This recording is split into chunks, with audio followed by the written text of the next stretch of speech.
जय श्री हरि। देवोत्थान एकादशी का महत्व।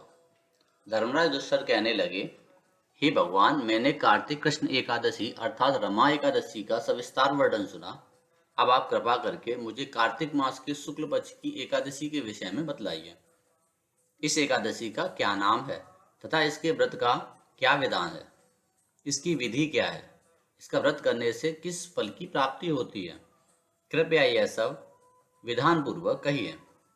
भगवान श्री कृष्ण बोले, कार्तिक मास के शुक्ल पक्ष में तुलसी विवाह के दिन आने वाली इस एकादशी को विष्णु प्रबोधनी एकादशी, देव प्रबोधनी एकादशी, देवोत्थान, देव उठव एकादशी, देव उठनी एकादशी, कार्तिक शुक्ल एकादशी तथा प्रबोधनी एकादशी भी कहा जाता है।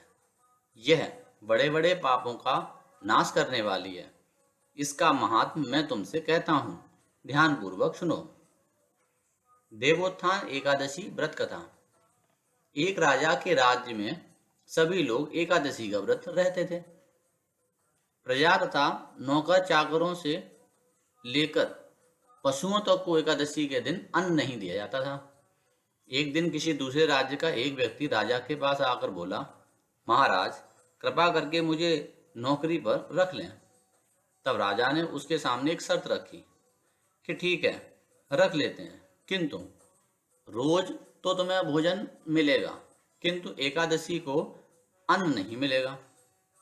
उस व्यक्ति ने उस समय हाँ कर ली, पर एकादशी के दिन जब उसे फलाहार का सामान दिया गया तो वह राजा के सामने जाकर गिड़गिड़ाने लगा, महाराज, इससे मेरा पेट नहीं भरेगा, मैं भूखा ही मर जाऊंगा, मुझे अन्न दे दो।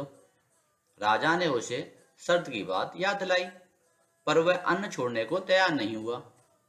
तब राजा ने उसे आटा, दाल, चावल आदि दिए।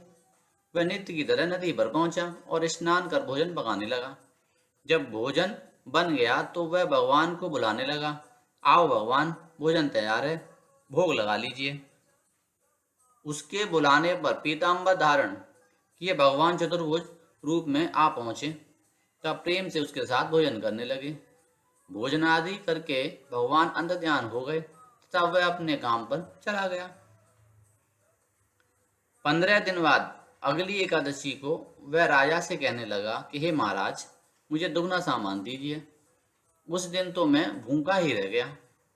राजा ने कारण पूछा तो उसने बतलाया कि हमारे साथ भगवान भी खाते हैं, इसीलिए हम दोनों के लिए सामान पूरा नहीं हो पाता है। यह सुनकर राजा को बड़ा आश्चर्य हुआ। वह बोला, मैं नहीं मान सकता कि भगवान तुम्हारे साथ खाते हैं। मैं तो इतना व्रत रखता हूँ, पूजा करता हूँ, पर भगवान ने मुझे तो कभी दर्शन नहीं दिए। राजा की बात सुनकर वह बोला, महाराज, यदि विश्वास न हो तो साथ चल कर देख लें। राजा एक पेड़ के पीछे छिपकर बैठ गया।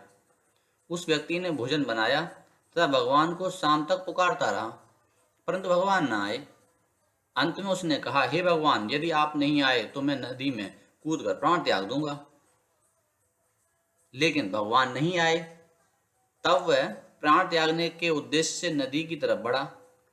प्राण त्यागने का दृढ़ संकल्प जान शीघ्र ही भगवान ने प्रकट होकर उसे रोक लिया और साथ बैठकर भोजन करने लगे। खा पी कर वे उसे अपने विमान में बिठाकर अपने धाम ले गए। यह देख राजा ने सोचा कि व्रत उपवास से तब तक कोई फायदा नहीं होता जब तक मन शुद्ध न हो। इससे राजा को ज्ञान मिला।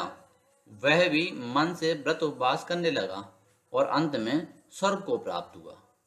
इस प्रकार देवोत्थान एकादशी व्रत कथा समाप्त हुई। जय श्री हरि। देवोत्थान एकादशी व्रत कथा को हिंदी में पढ़ने के लिए वीडियो के डिस्क्रिप्शन में दिए गए लिंक पर क्लिक करें। भविष्य में भक्ति भारत चैनल पर आने वाली अन्य कथाएं एवं जानकारियों को आप तक बिना बाधा के पहुंचाने के लिए चैनल को सब्सक्राइब कर बेल आइकन को अवश्य दबाएं।